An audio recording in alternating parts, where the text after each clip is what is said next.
Hi, I'm Chris with Carnival Cruise Addicts, and this is episode 130 of Yakety-Yak, straight from the Yak's mouth. John Heald, Carnival Cruise Line's brand ambassador, posts on his Facebook page where you can ask him questions. He reads the questions, he answers the questions, and we go through the questions and find the cool, the funny, the weird, the lies, and we put them here for you so you got the proper information straight from the Yak's mouth. Alright, on today's episode, is the original muster drill coming back? Please say no. I left a book on the shelf in the library. Somebody said they throw it away. More mega ships?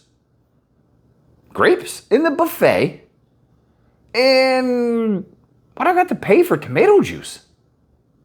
And this is straight from the Yak's mouth.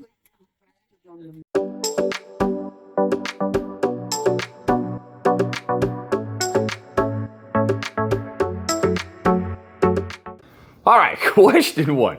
This cruiser said they tend not to pay attention to Facebook groups because most of the time it's not the right information in there. But they want to know if John could confirm if this rumor was true. Are the original muster drills coming back? They love the e-muster and they don't want to go back to the old way. And I agree, totally.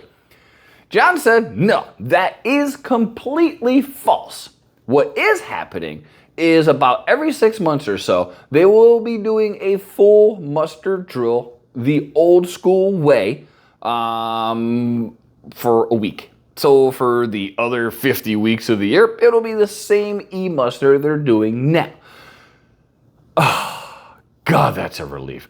Anybody been on a cruise that a long time ago where you had to put the damn life vest on, go outside in the middle of July, stand on the outer decks with 5 to 10 people stacked in front of you, drunk, normally, and, oh God, it was horrible. So the e-muster is still going on 99% of the time. I would imagine, the Coast Guard is like, hey, let's get everybody to practice at least a little bit the old way because it makes sense. So anyway, no. You don't have to do it all the time. Yay! Question 2. This cruiser said a friend of theirs was told that after every cruise, the books that are left on the shelf in the library or library cart are thrown away. He said they both take books on their old books and they leave them on the boat for others to enjoy. And they wanted to know, why are they throwing them away? John said, well, with respect to your friend, they couldn't be more wrong.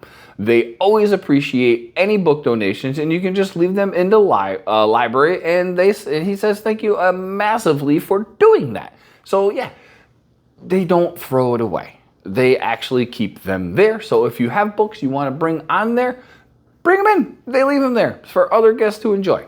Question 3. This cruiser said they just saw this point on another page and wondered if it was true. Will there be more mega ships from Carnival? They do enjoy a large ship, but what would be possible if they did some more smaller, mid-sized ships, dream class maybe? Nothing too crazy big, but not really small like the Paradise. John said, yes, that is correct. They are building mega ships. There aren't any plans at the moment, and we see this question a lot every day, to build other class ships, and they will be sharing more news on this soon. And apparently it's called the Ace class of ships. Who the hell named that? Ace class? I mean, you couldn't think of anything better? I mean, maybe it's going to be like 4 floors of casinos, and that's why they called it the Ace class? I don't know. But if you like the smaller ships, they don't have any plans of building any, and I wish they would. Speaking of like, if you like what you see and you enjoy cruising content, please like and subscribe. We would greatly appreciate that. All right, question 4. This cruiser said they noticed that the ships do not serve grapes in the Lido deck buffet. If you order a fruit basket, you get the grapes in there. And they wanted to know if there's a reason they don't see grapes that much around the ship. John said the problem is grapes is communal picking of them off the vine.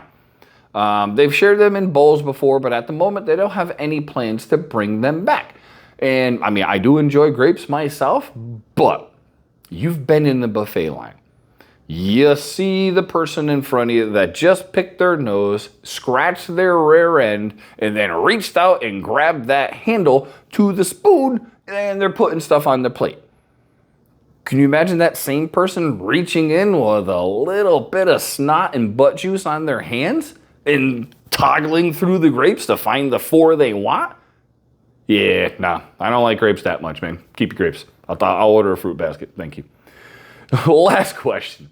This cruiser said that they were currently on the horizon and asked for a tomato juice as they normally did in the MDR. The server then asked them, "Do you have the drink package?" And they said no.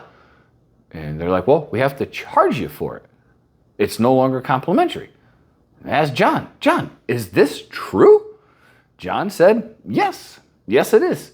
Tomato juice, pineapple juice, and grapefruit juice, there's now a charge for. So if you go to any bar on the ship prior to this and you ordered one, you would get charged for it. So now the MDR is coming in line with that.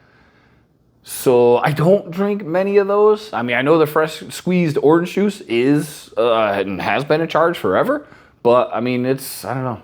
I don't know if I agree with that. But that's just me. It's a business. You got to make money. They have to pay for it. They got to get their money back. So it is what it is. But I still don't agree with it. Anyway, that's been episode 130 of Yakety-Yak, straight from the Yak's mouth. Thanks for watching. Please take care.